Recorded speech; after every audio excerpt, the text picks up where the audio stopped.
ന്യൂസൊക്കെ ഇപ്പൊ കണ്ടില്ലേ? ന്യൂസ് കണ്ടില്ലേ?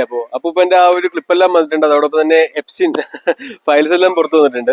അപ്പൊ എന്നെ സംബന്ധിച്ച് നോക്കുമ്പോൾ ഇതൊന്നും വലിയ ആനക്കാര്യമല്ല. കാരണം എന്റെ ആ ഒരു സോളിസ് was he can see the future എന്നുള്ള ഒരു ഫസ്റ്റ് ലോ ഞാൻ നിങ്ങളുടെ മുമ്പിൽ കഴിഞ്ഞ വീഡിയോസിൽ കാണിച്ചു തന്നു.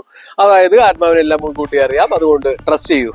രണ്ടാമത്തെ ലോ തന്നെ ഞാൻ ആ ഒരു വാതിൽ ഒട്ടിച്ചിട്ടുണ്ട്. ഓക്കെ, ഇതെല്ലാം 6-8 മാസം മുമ്പ് ചെയ്തേക്കുന്ന കാര്യമുണ്ടോ? The world, the people, the rules, the system, everything will change in my favour. അതാണ് രണ്ടാമത്തെ ലോ. അതായത് എല്ലാം എല്ലാം എല്ലാം എല്ലാം. അപ്പൊ ഈ പറയുന്ന എപ്സിൻ ഫയൽ ആണെങ്കിൽ 2017 നടന്ന കാര്യമാണ്. ഓക്കെ, 2017 അതിനു മുമ്പെല്ലാം നടന്ന കാര്യമാണ്. ആ ഒരു സമയത്താണ് നമ്മുടെ മോദിക്കുട്ടൻ അവിടെ ചെന്നത്, അപ്പൂപ്പൻ അവിടെ ചെന്നത്.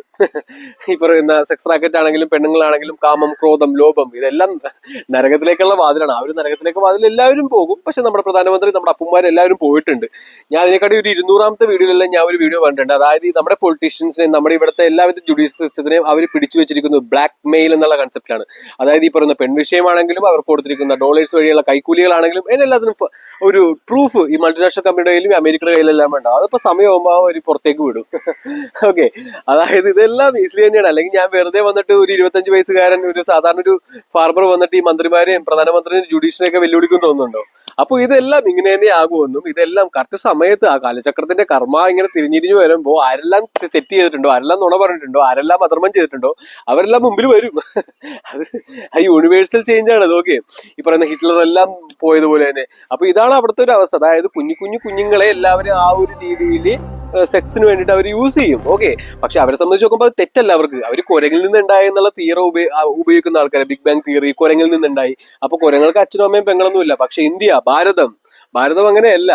പക്ഷെ ഇപ്പൊ ഉള്ളതെല്ലാം അങ്ങനെയായി ഫോളോ ചെയ്തു അല്ലെ. നമ്മുടെ പെണ്ണുങ്ങളെല്ലാം തുണി ഊരി കളഞ്ഞുകൊണ്ടിരിക്കുന്നു അല്ലെ, കുലിക്കൊക്കെ കിടക്കുന്നു, റീല് റൈറ്റ്, ഇതെല്ലാം മതി.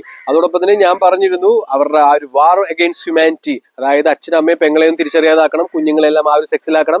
നമ്മുടെ കുഞ്ഞുങ്ങളെല്ലാം റീലിടുന്ന പോലും ഈ ഒരു കോസ്റ്റ്യൂമിലായി. ഓക്കെ, അതോടൊപ്പം തന്നെ പ്രോൺ സൈറ്റ്സ്, അൺലിമിറ്റഡ് ആയിട്ടുള്ള പ്രോൺ സൈറ്റ്സ്, ഇതെല്ലാം എന്റെ റിസർച്ച് നോട്ടായിട്ടുള്ള രീതിയിൽ എന്റെ റൂമിൽ, എന്റെ ഓഫീസ് റൂമിൽ ഒട്ടിച്ചേക്കുന്ന കാര്യം, അതെല്ലാം ഞാൻ പോസ്റ്റ് ചെയ്തിട്ടുണ്ട്. ഇതെല്ലാം കേൾക്കുമ്പോൾ വളരെ ലാഘവത്തോടെ തോന്നിയെങ്കിലും പക്ഷെ ഇത് തന്നെയാണ് സത്യമെന്ന് എനിക്കറിയാം. പക്ഷെ എന്റെ മുഖത്ത് ഇപ്പോഴും നിങ്ങൾക്ക് ഒരു ചിരി കാണാം.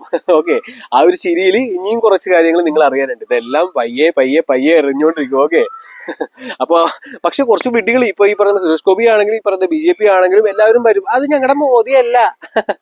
അതാണ് ഏറ്റവും വലിയൊരു വിഡ്ഢിത്തരം. അതായത് ഈ വിഡ്ഢികള് ഒരു അടിമ സ്ലേവറി, മോഡേൺ സ്ലേവറി, അതായത് നേതാക്കന്മാർ എന്ത് കാണിച്ചാലും വിഡ്ഢികളായ ആൾക്കാർ ആരും പ്രതികരിക്കില്ല. അവര് ആ ഒരു അടിമത്തെ എന്തുകൊണ്ടാണെന്ന് എനിക്കറിയില്ല. I don't know what the reason. പക്ഷെ ആ വിഡ്ഢികൾ അങ്ങനെ സപ്പോർട്ട് ചെയ്യും. പക്ഷെ അപ്പൊ ഗുണം എന്താണെന്ന് വെച്ച് കഴിഞ്ഞാൽ കഞ്ചാവും മയക്കുമരുന്നും പ്രോൺ അഡിക്റ്റ് ആയിട്ടുള്ള ആൾക്കാർ വന്നിട്ട് അവരുടെ വീട്ടിലെ കുഞ്ഞുങ്ങളെ കൊണ്ടുപോകും പീഡിപ്പിക്കാൻ. ഓക്കെ, അതുകൊണ്ട് തന്നെയാണ് ഇവിടുത്തെ ഈ ജുഡീഷ്യൽ സിസ്റ്റം ഒന്നും മാറാത്തത്. അവർ മാറ്റാൻ സമ്മതിക്കില്ല. കുഞ്ഞുങ്ങൾ ഇനിയും പീഡിപ്പിക്കപ്പെട്ടുകൊണ്ടേയിരിക്കും. ഓക്കെ.